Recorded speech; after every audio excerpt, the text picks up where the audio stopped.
అర్థం ఉందంటే వదిలేయండి, లేదంటే మీకు ఇష్టం వచ్చింది చేయండి. ప్లీజ్ సార్, నేను చెప్పేది వినండి. సరే చెప్పు.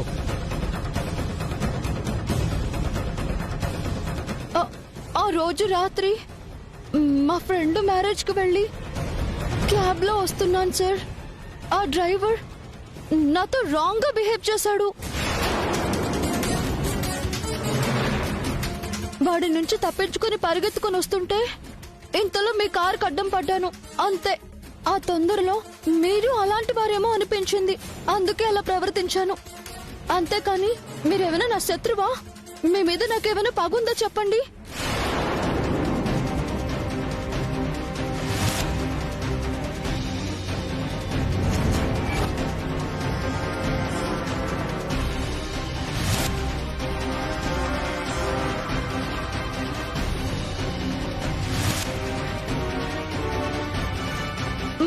అయినా ఒక ఆడపిల్ల అర్ధరాత్రి పూట అంత కంగారుగా వస్తుంటే కారణం ఏమై ఉంటుందో ఆలోచించకుండా మీతో గొడవ పెట్టుకున్నాను అన్న సంగతే గుర్తుంచుకున్నారు, అంతే సార్. ఈ రోజుల్లో ఆడపిల్లని అపార్థం చేసుకునే వాళ్లే కాని వాళ్ళ బాధని అర్థం చేసుకునే గొప్ప మనసున్న వాళ్ళు ఎవరున్నారు?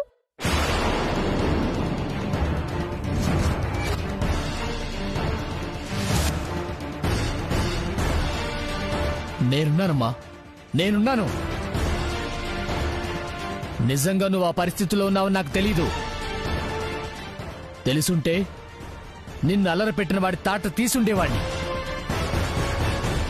సరే, జరిగిందేదో జరిగిపోయింది. ఇప్పుడు వాడేం చేశాడో చెప్పమ్మా. సెంటిమెంట్ కి కరిగిపోయాడు. ఇప్పుడు ఏం చెప్పినా నమ్మేస్తాడు.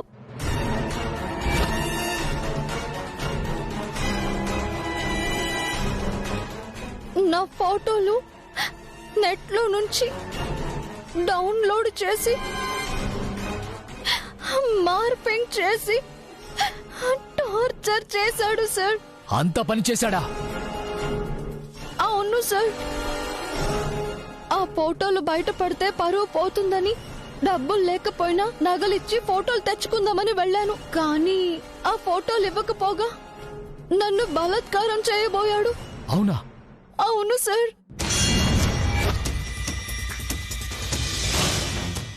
మాదసలే పరువు గల కుటుంబం. పరువు పోతే చావడం తప్ప వేరే దారే లేదు. మీరే ఎలాగైనా కాపాడాలి. మీరెందుకమ్మా చావడం? వాడినే వాడి చావుకి పరిచయం చేస్తాను. కానిస్టేబుల్ సార్, ఆ అమ్మాయి దగ్గర కంప్లైంట్ తీసుకుని పంపించు. అలాగే సార్. రామ్మా.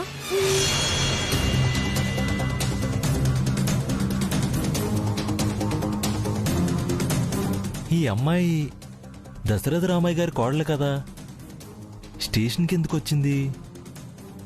సిఐ గారిని అడిగితే పోలే.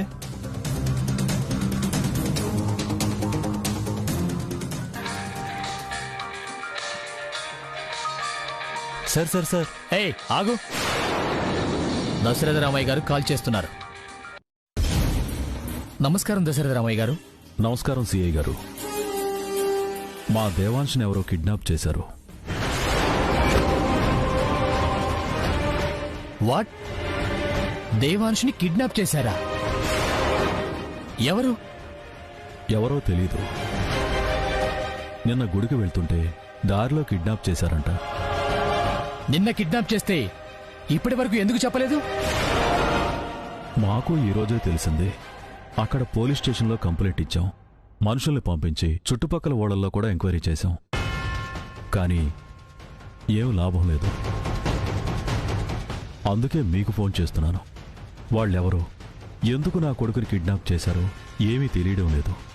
ఎలాగైనా నా కొడుకుని మీరే కాపాడాలి. మీరేం కంగారు పడకండి. మీ అబ్బాయి ఎక్కడున్నా వెతికి వాళ్ళని శిక్షించి మీ అబ్బాయిని క్షేమంగా మీకు అప్పగించే పూచీ నాది. థ్యాంక్ యూ సిఐ గారు.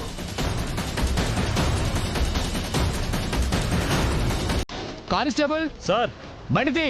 Yes sir. పదండి. ఏంటి నాన్న ఇది? ఈ గాయం ఏంట్రా?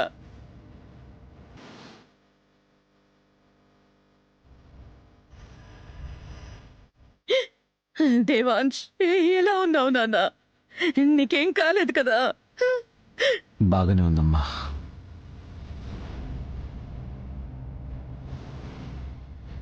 నా మనవడి మీద ఇంతలా కక్ష కట్టి దాడి చేశారే, ఎవర్రా వాళ్ళు?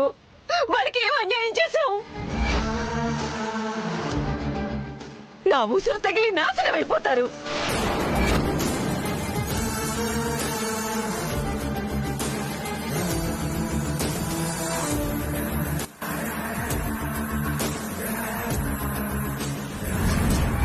ఈ వైజాగ్ గడు పీకుతా పొడుస్తా అని చెప్పి గట్టిగా ఒక పోటు కూడా పొడవలేకపోయాడు. వీడు చావడం కాకుండా నాకు తిట్లు ఒకటి.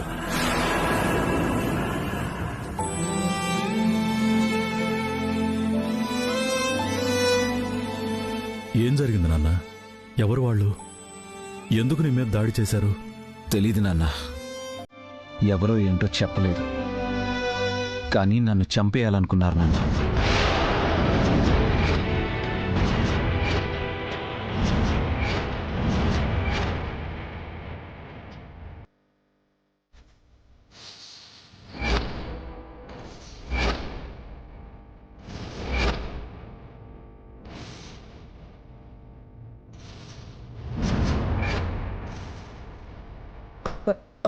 చంపేయాలనుకున్నారా?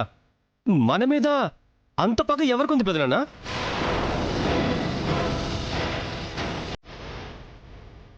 అసలు మనకి ఎవరు సూత్రంలో ఉన్నారు?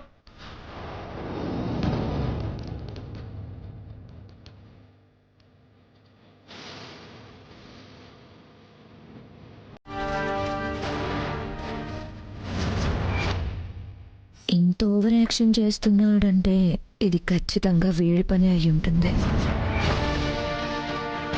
అదే తెలియడం లేదురా.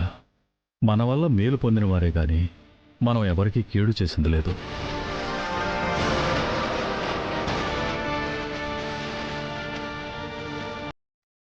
కానీ మనల్ని చూసి ఓర్వలేని వాళ్ళు కొంతమంది ఉంటారు కదన్నా. వాళ్ళెవరో తెలుసుకోలేకపోయాం. తెలుసుకుంటావు నాన్న. వాళ్ళెవరైనా సరే వదిలే ప్రసక్తే లేదు.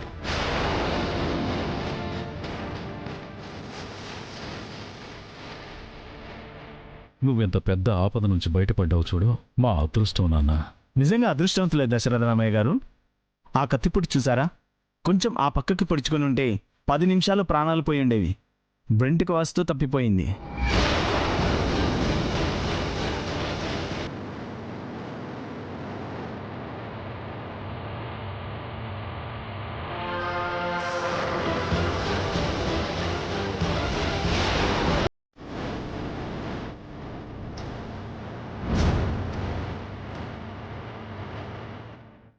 అన్నిటికన్నా అదృష్టం ఏమిటంటే ఆ అమ్మాయి ఎవరో రాత్రంతా మీ అబ్బాయికి అడవిలో వైద్యం చేసి దగ్గరే ఉండి కాపాడుకుంది. అసలు ఆ అమ్మాయి లేకుంటే మీ అబ్బాయి మీకు దక్కుండేవాడే కాదు.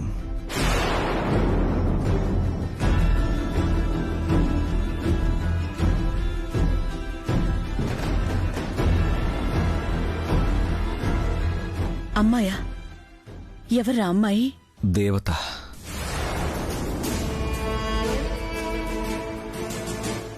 నా ప్రాణాలు కాపాడడానికి వచ్చిన దేవతమ్మా.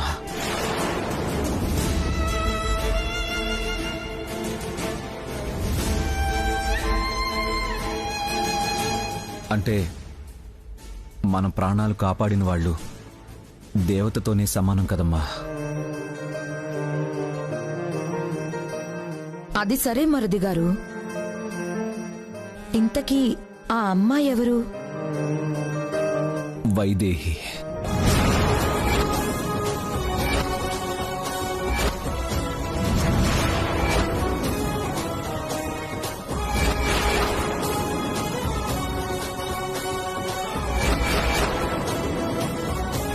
ఎవరు? మన వైదేహ? అవును, మన వైదేహినే.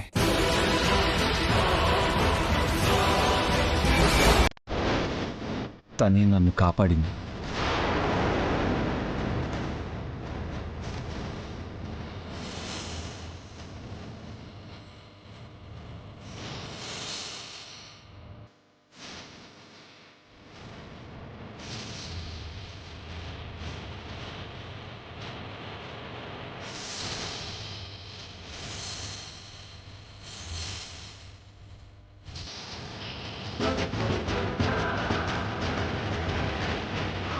వైదేహి గనక లేకపోయి ఉంటే నేను ప్రాణాలతో ఉండుండేవాణ్ణి కాదు.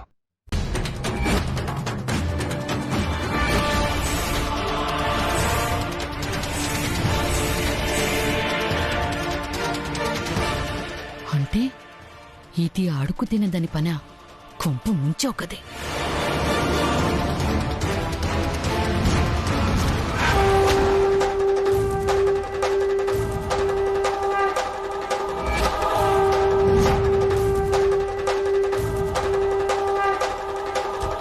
ఎవరో అడుక్కునేది ఏదో అందని అన్నీ మాట్లాడుకున్నాక ఈ సంబంధం కాదంటారా? అడుక్కునే వాళ్ళ దగ్గర కూడా విషయం వెళ్ళిందంటే మీ అమ్మాయి ఎంత బాగోతో నడిపించిందో. ఈ నిశ్చితార్థాన్ని తప్పించమంటే ఈ రకంగా తప్పిస్తున్నావా తండ్రి? ఆస్తి అంతస్తు లేకపోయినా ఏదో పరువుగల కుటుంబం అని సంబంధం కలుపుకుందామని వస్తే దారి తప్పిన అమ్మాయిని అంటగట్టాలని చూస్తారా?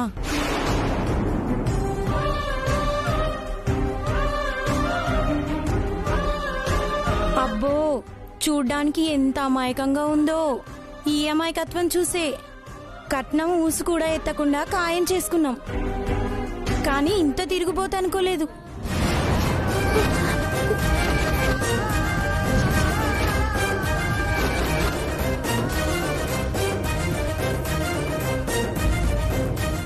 ఏమండి, నా బిడ్డ గురించి తప్పుగా మాట్లాడకండి. నా పెంపకం గొప్పగా పెంచావులేవయ్యా. మాకు తెలిసింది ఇదొక్కటే. తెలియకుండా ఇంకా ఇలాంటి కథలు ఎన్నున్నాయో. నోర్మోయ్!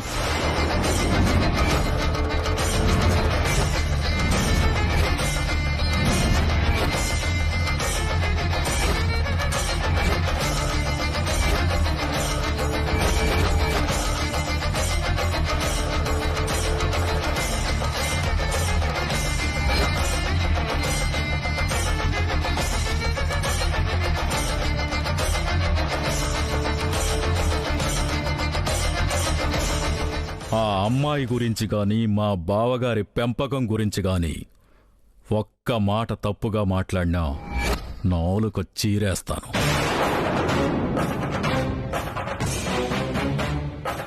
దశరథ రామయ్య గారు, క్షమించండి. నిజానికి మీరు వియ్యంకులయ్యారనే ఈ సంబంధం ఒప్పుకున్నాం. కానీ ఈ అమ్మాయి గురించి తెలియక. ఏం తెలుసు నీకు? అమ్మాయి రాత్రంతా ఎవరితోనో తిరిగొచ్చిందనే కదా. అసలు ఏం జరిగిందో ఎలా ఏమీ తెలుసుకోకుండా అంత చులకనగా ఎలా మాట్లాడతావు?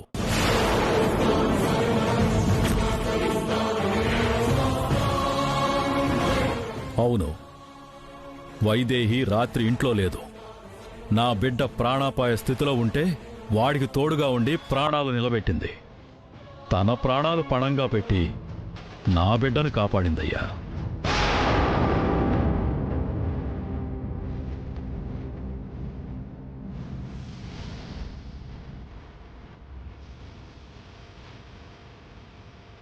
నా ఇంటి దీపం ఆరిపోకుండా కాపాడిన దేవతయ్యా. అలాంటి అమ్మాయి గురించి తప్పుగా మాట్లాడతావా? క్షమించండి దశరథ రామయ్య గారు. జరిగిందేంటో తెలియక పొరపాటు పడ్డాం. తప్పైపోయింది.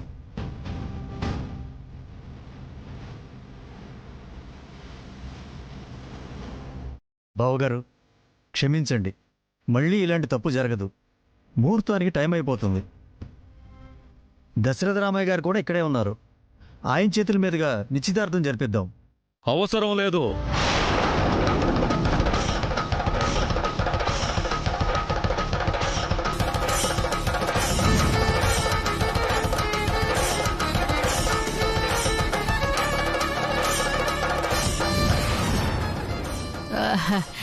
తప్పైపోయింది అంటున్నారు కదయ్యా.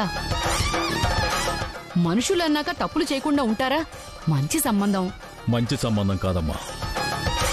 ఎవరో దారిని పోయేవాళ్ళు చెప్తే ఆడపిల్లను అనుమానించిన వాళ్ళు రేపు ఇంకెవరో చెప్పారని చెప్పి అనుమానించాలని గ్యారంటీ ఏంటి? అవసరం లేదు.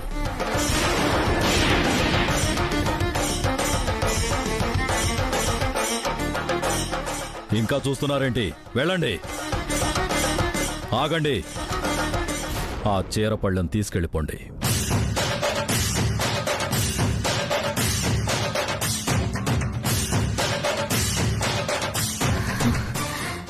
అమ్మయ్యా.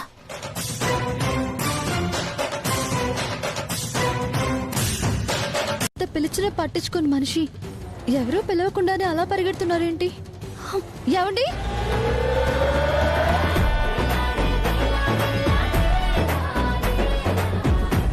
ఎక్కడికి పరిగెడుతున్నాడు?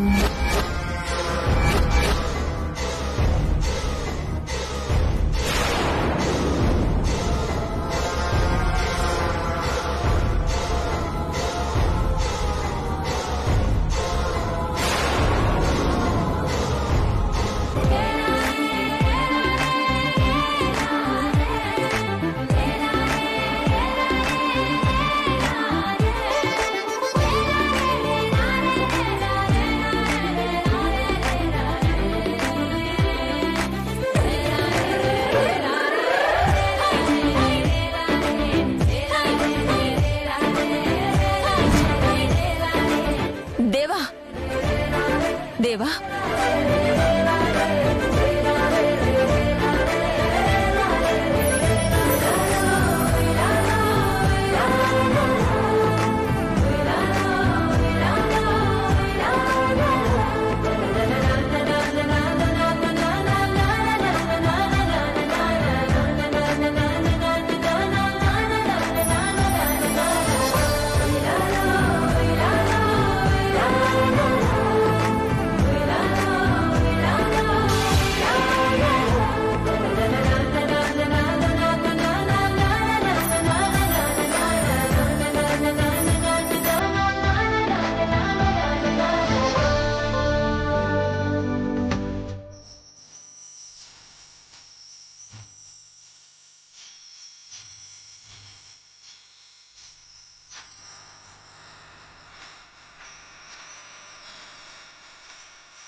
దేవాంశ్, ఏమైంది నాన్న? దేవాంశ్, దేవాంశ్,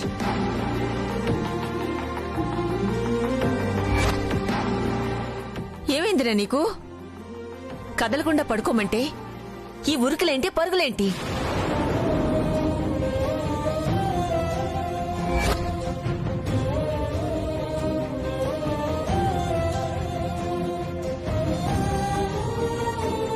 వైదేహి పట్టుకుంది కాబట్టి సరిపోయింది, లేకపోతే ఏమై ఉండేది?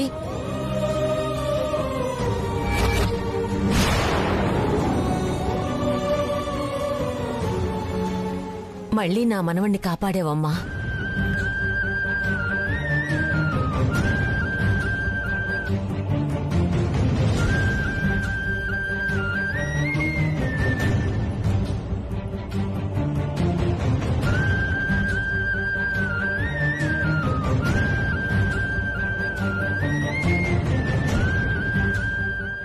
హారిక, నువ్వు ఇక్కడికొచ్చావేంటి?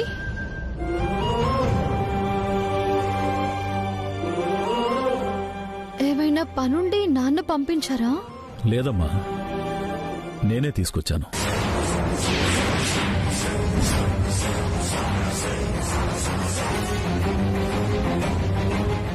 ఏదో పనుండి రాలేదు, ఇక్కడే మనతో పాటే ఉండిపోవడానికి వచ్చింది.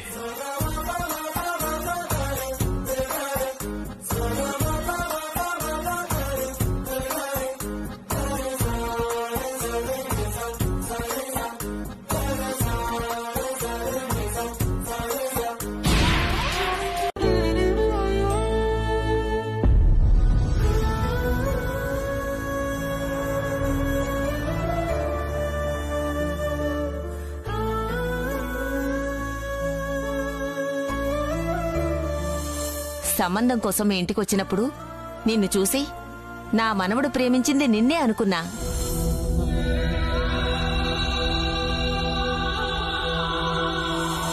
కానీ నీ చెల్లెలని తర్వాత తెలిసింది.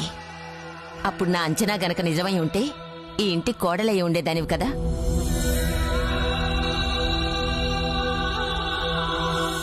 నా మనవడు ప్రాణాలు కాపాడావంటే నువ్వు ఈ ఇంటి కోడలి కన్నా ఎక్కువేనమ్మా. నా నుదుట నాన్ని రాశావు, కానీ అనుభవించే గీతలే లేవేంటి రామయ్య? పోనీ అన్నింటికి దూరంగా పోదామంటే అది జరగనివ్వడం లేదు. అన్ని హక్కులు ఉన్న చోట ఏ హక్కు లేని దానిగా నిలబెట్టావు. ప్రేమ పంచాల్సిన చోట చంపుకొని బతికేలా చేస్తున్నావు. ఎందుకు నన్ను ఇలా శిక్షిస్తున్నావు? నాతో పాటు నన్ను ప్రేమిస్తున్న మనిషికి కూడా ఎందుకు ఇలా నరకం చూపిస్తున్నావు?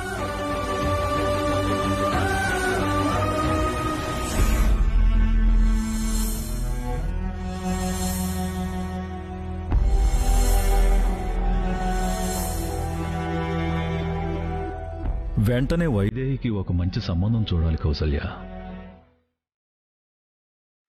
మాట్లాడవేంటి కౌసల్య? వైదేహిని తెచ్చి మంచి పనే చేశాను కదా.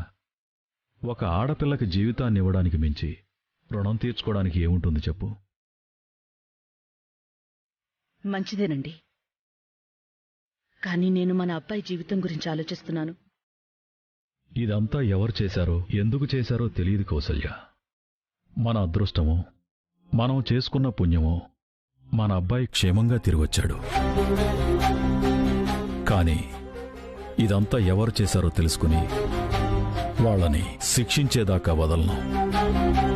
తగిలిన గాయం గురించి కాదండి, కానీ వాడి మనసుని ఎవరు సరిచేస్తారు?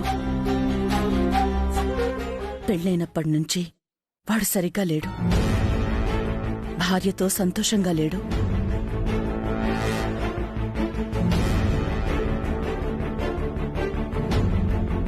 సంతోషంగా లేకపోవడం ఏంటి? వాడు ప్రేమించి పెళ్లి చేసుకున్న అమ్మాయే కదా. ఇద్దరూ సంతోషంగానే ఉంటారు, అందులో ఎలాంటి సందేహం లేదు కౌసల్య. వాడేదో చిరాకులో కోపంలో ఉన్నప్పుడు చూసి పొరపాటు పడి ఉంటావు. ఎక్కువగా ఆలోచించి మనసు పాడు చేసుకోకు.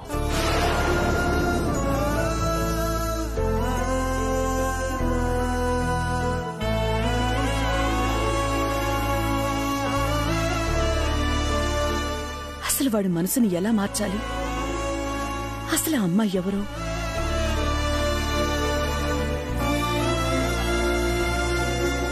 నేను దూరంగా ఉన్నప్పుడే కలవడానికి ప్రయత్నించేవారు. ఇప్పుడు ఒకే ఇంట్లో ఉంటే ఊరుకుంటారా? ఏదో ఒక నెపంతో దగ్గర కావాలనే చూస్తారు. ఇక్కడ ఎవ్వరికి ఏ అనుమానం వచ్చినా చెల్లెలి కాపురం నాశనమైపోతుంది. చాలా జాగ్రత్తగా ఉండాలి. అసలు ఆయన దృష్టిలో పడకుండా చూసుకోవాలి.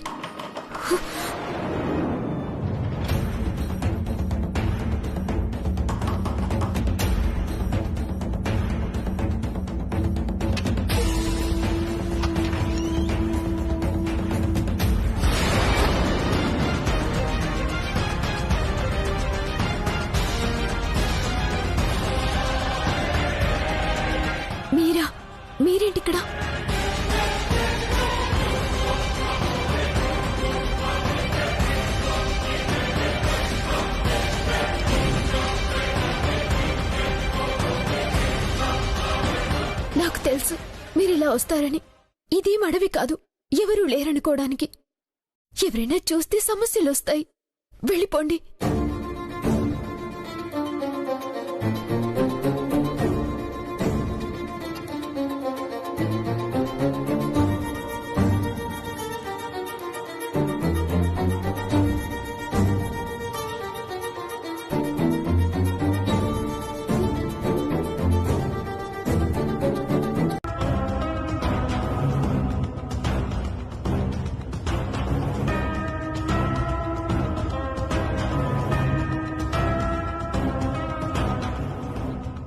వైదేహి ఎక్కడా?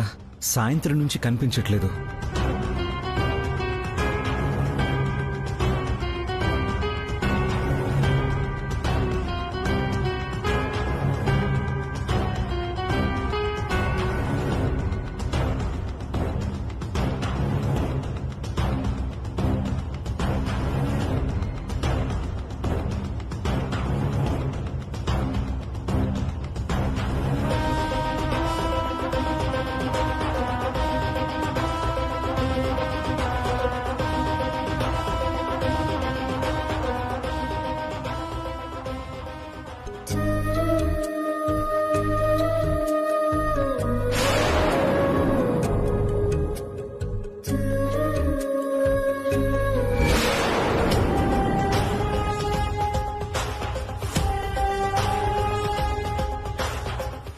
వైదేహి,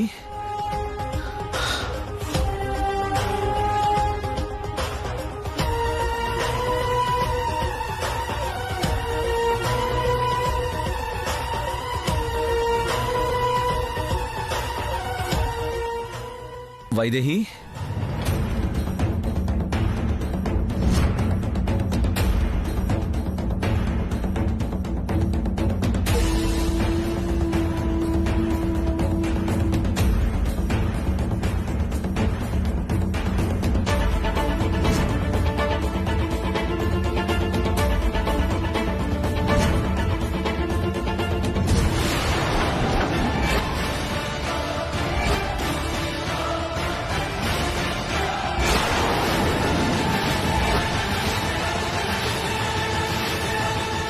ఎవరికోసమో వెతుకుతున్నట్టున్నావు?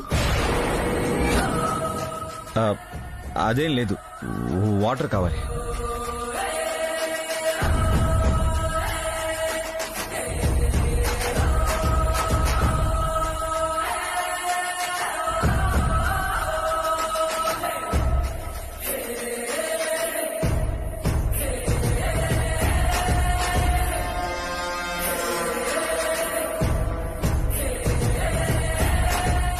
నీళ్లు తాగకుండా అలా నీళ్లు నములుతూ చూస్తున్నావేంటి దేవాంశ్? తాగు.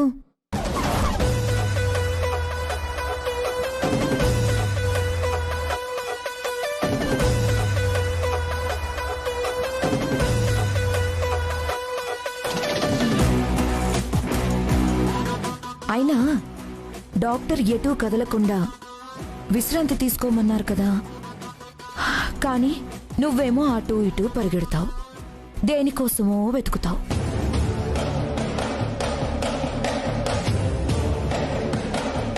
ఏదో జరుగుతుంది దేవాంశ్.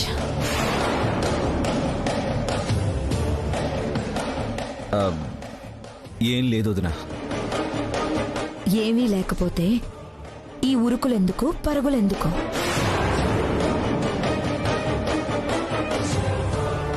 చూడు, అటూ ఇటూ తిరిగి గాయం నుండి రక్తం ఎలా వస్తుందో.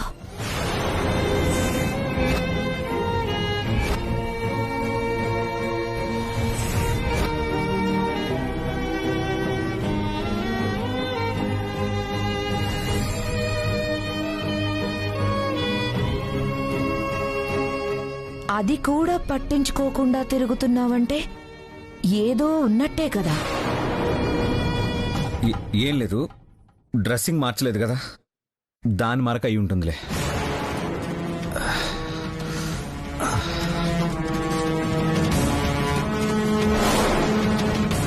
అత్తయ్య గారు సియాకి కట్టు మార్చమని చెప్పారు కదా, మర్చిపోయినట్టుంది. వెంటనే చెల్లికి మార్చమని చెప్పాలి.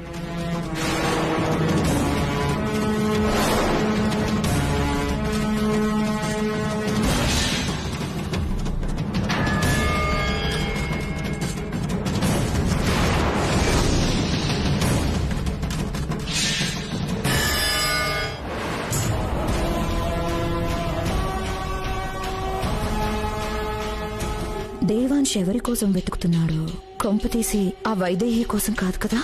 ఆయన్ని కాపాడడానికి ఈవిడ అడవిలోకి వెళ్ళింది. ఆవిడ ఇంటికొచ్చినప్పటి నుంచి ఈయన కుదురుగా ఉండడం లేదు. ఏదో డౌట్ పడాల్సిన విషయంలాగే ఉన్నట్టుందే.